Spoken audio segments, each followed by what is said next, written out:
You have been trying to hold yourself together. You have been carrying a weight that nobody sees. You have been praying, waiting, and wondering why your life feels stuck in the same painful place. You have asked God questions you were afraid to speak out loud. Lord, where are you? Why am I still here? Listen carefully, because the Lord sees you. And what you are living through is not invisible to heaven. The enemy has been using delay to drain your hope, but God is about to restore your understanding. Jeremiah chapter 29, verse 11 says, "For I know the thoughts that I think toward you, saith the Lord, thoughts of peace and not of evil, to give you an expected end." But most people do not realize the truth. God spoke this promise while his people were still in captivity, and that means he can speak peace over you while you are still surrounded. Stay with this word, because what comes next is the part many never quote. Jeremiah chapter 29, verse 1 through 4 says, "Now these are the words of the letter that Jeremiah the prophet sent from Jerusalem unto the residue of the elders which were carried away captives, whom Nebuchadnezzar had carried away captive from Jerusalem to Babylon. Thus saith the Lord of hosts, the God of Israel, unto all that are carried away captives, whom I have caused to be carried away from Jerusalem unto Babylon." Did you hear that? God said, "whom I have caused." This does not mean God is cruel. It means your exile has boundaries. Your season has limits. Your captivity is not outside of his control. Even now, God knows exactly where you are. You thought this delay was proof you were forgotten. But what if this season is preparation? What if Babylon is not your destruction, but your shaping? Because Babylon is not only a place, Babylon is a spiritual season. A season where you are surrounded by pressure, confusion, and silence.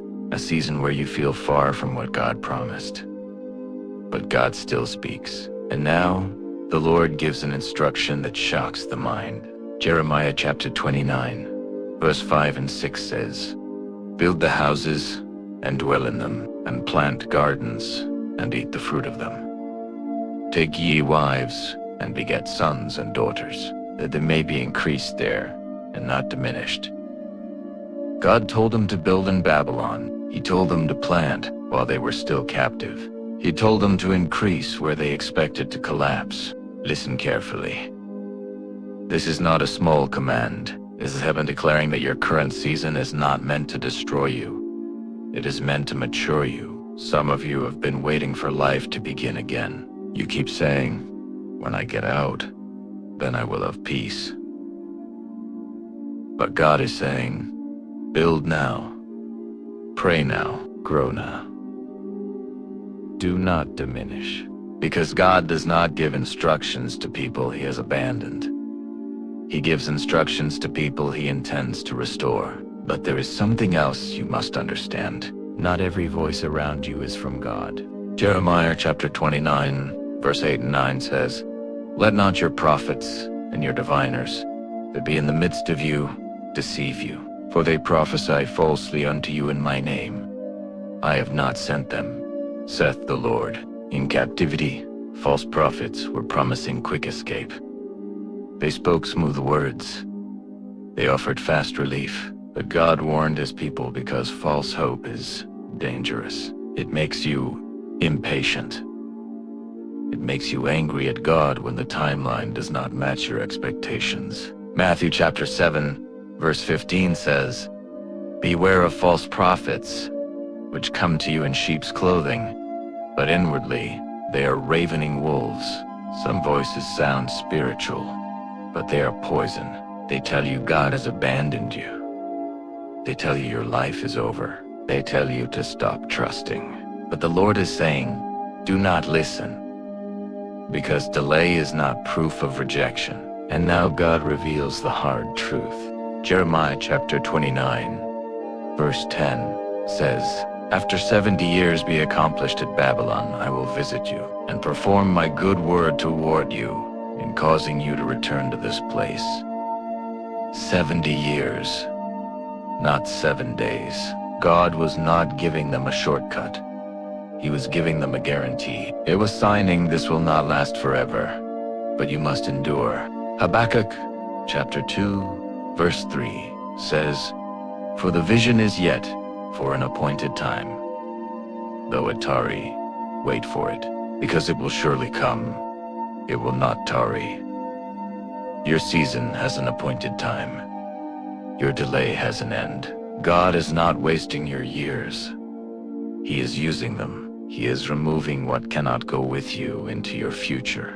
And now, the promise comes like fire. Jeremiah chapter 29, verse 11 says, "For I know the thoughts that I think toward you, thoughts of peace and not of evil, to give you an expected end." Expected end means God already wrote the conclusion. Babylon does not get the final word. The enemy does not get the final word. Your pain does not get the final word. Gath. Dos. Isaiah chapter 55, verse 8 and 9 says, "For my thoughts are not your thoughts. For as the heavens are higher than the earth, so are my ways higher than your ways." You may not understand the process, but heaven is not confused. Then God gives the turning point. Jeremiah chapter 29, verse 12 and 13 says, "Then shall ye call upon me, and I will hearken unto you, and ye shall seek me, and find me, when ye shall search for me with all your heart." With all your heart. Not casual faith, not half-seeking. This is where exile becomes holy. This is where waiting becomes a doorway. Because captivity can either harden you, or it can awaken you. And finally, God speaks restoration. Jeremiah chapter 29, verse 14 says, "And I will be found of you, and I will turn away your captivity.